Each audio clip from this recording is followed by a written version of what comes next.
Ever since that one weird appearance in an episode of Smallville, a lot of DC fans have been waiting for a more accurate depiction of the character.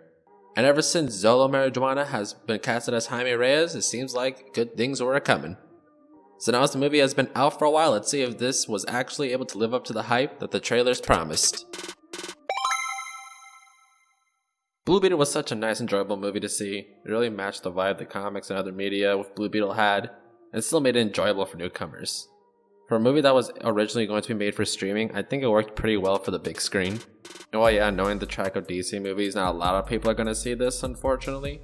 Which is really a shame because this is a really good way to kill 2 hours. Now, for no big surprise, one of the highlights of the movie is Zolo as Jaime. From the moment he was cast as Blue Beetle, I knew he was going to do great. Not just because he was someone I fan casted for rumors of this film, but because of his acting skills in projects like Cobra Kai. Zolo definitely embraced this role and he was amazing in each aspect they tried of the story. Another thing that really surprised me was how much you care for the family by the middle of the movie.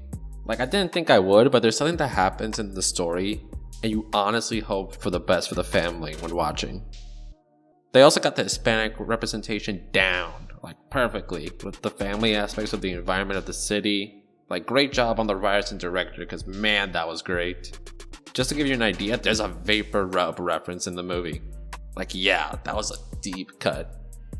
And they say Fast and Furious movies were about family, but man, every major character who has a speaking line is linked to a family somehow. Whether they're someone's sibling, mother, son, or child. This is the real meaning of not friends, but family. The suit looked amazing, the construct he made in the movie were amazing. Just as exciting as I hoped it would be, and the world building that's done is interesting, to say the least. Gotta watch it to find out. Yeah, mainly this is a pretty good origin movie, to just have a fun watch of other fans. As long as you don't think about this is technically the first movie in the DCU, but it wasn't meant to be.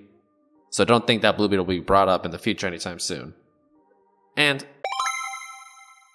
when I say this is a good movie, that's really all I can say. It's just a good movie. No more, no less. This is mainly because we're not breaking a lot of new ground. But the story is portrayed well and it is interesting. I said when coming out of the theater that this felt like one of those better Phase 1 Marvel movies.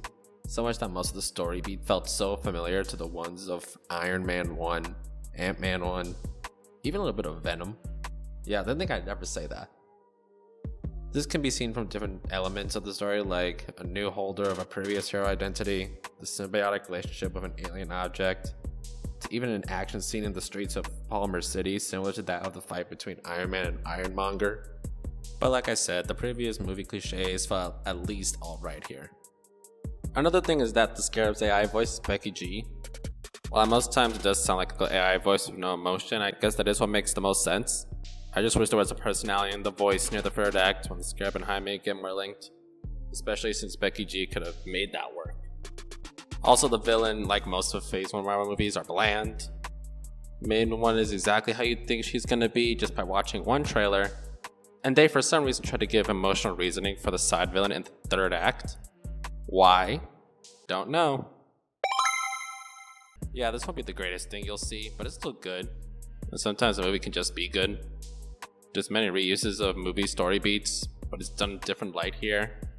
I think it makes its own mark while not being a cliche at the same time. But man, this is just a fun time. So please check it out if you didn't already.